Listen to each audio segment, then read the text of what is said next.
Bonjour à toutes et à tous. Effectivement, je représente aujourd'hui la FIDH, la Fédération internationale pour les droits humains, qui représente 192 organisations de défense des droits humains dans le monde, dont nos 3 organisations membres égyptiennes, le Cairo Institute for Human Rights Studies, le Egyptian Initiative for Personal Rights et le Human Rights Association for Assistance to Prisoners. Et nos 3 organisations membres, elles doivent évoluer et se battre pour le respect des droits humains en Égypte dans les conditions qui viennent d'être évoquées, à savoir des conditions absolument inhumaines, non-respect de leurs droits, les arrestations, les détentions, la torture. Aujourd'hui, la FIDH est très honorée d'être invitée par Amnesty International et merci à Amnesty International pour cette action de mobilisation.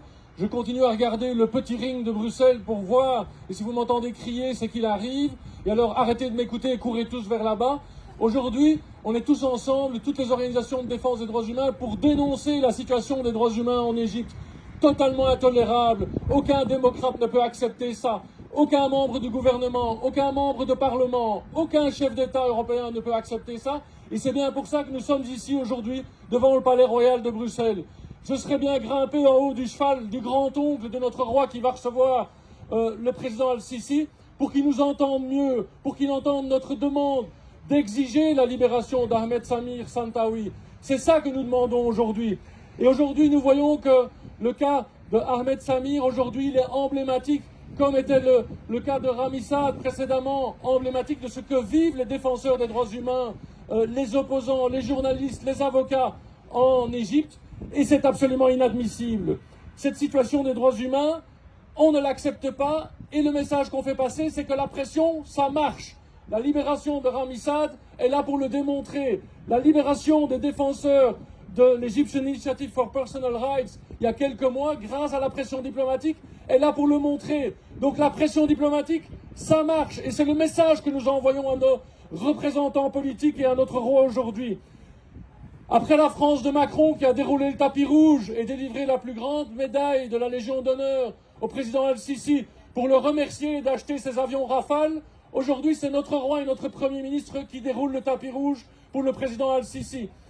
Et on voit que les considérations économiques prennent le dessus sur les considérations droits humains, sur les considérations de respect du droit international. Et ça, nous ne l'acceptons pas. C'est un mauvais signal. Nous savons, comme la Belgique est dépendante du gaz, on sait que l'Égypte est ravie de pouvoir vendre du gaz à la Belgique et que du coup la Belgique va mettre en sourdine ses critiques par rapport à ce régime. Eh bien ça, nous ne le voulons pas, nous ne l'acceptons pas. C'est un mauvais signal. Philippe Heinzmann l'a dit tout à l'heure, il faut que la région wallonne arrête de vendre des armes à l'Égypte. Il y a une résolution du Parlement européen, c'est en violation de cette résolution-là. Elio Di Rupo, entends-nous. Je sais qu'aujourd'hui, il y a des représentants du Parti socialiste qui sont parmi nous et on les remercie. Ce n'est pas sur les présents qu'on tape, c'est sur les absents. C'est sur le ministre-président de la région wallonne. La région wallonne est le principal actionnaire de la FN Herstal qui vend des armes à l'Égypte.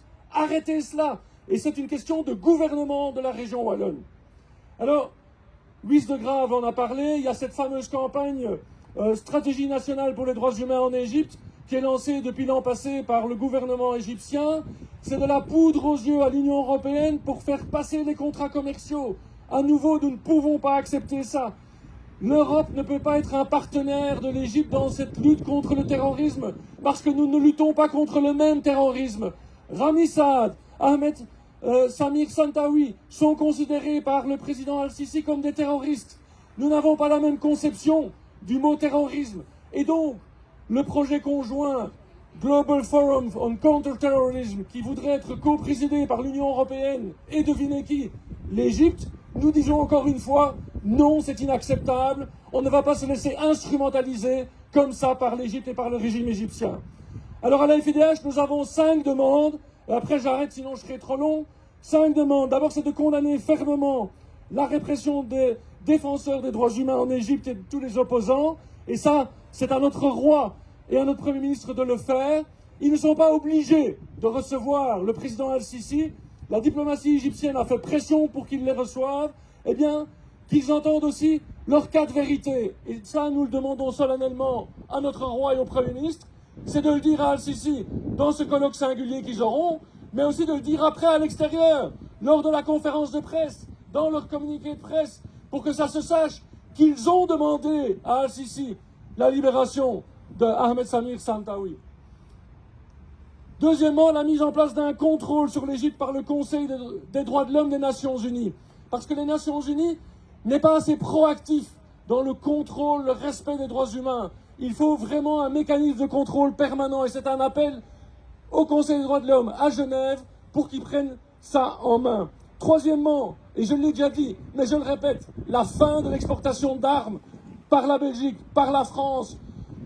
No red carpet, pas de tapis rouge de sang. C'est ça que nous demandons.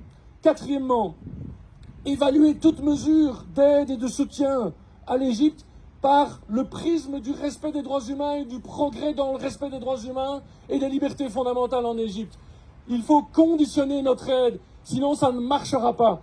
Et enfin, pour terminer, il faut des sanctions contre les personnes responsables des violations des droits humains, des sanctions qui doivent être prises par l'Europe. On a vu que pour d'autres pays, les sanctions sont rapidement prises visant des personnes. Nous voulons alors aussi des sanctions pour les responsables égyptiens et pas seulement manger dans leurs mains pour pouvoir bénéficier de leur gaz et leur vendre des armes. Voilà la demande de la FIDH. Merci beaucoup à vous tous.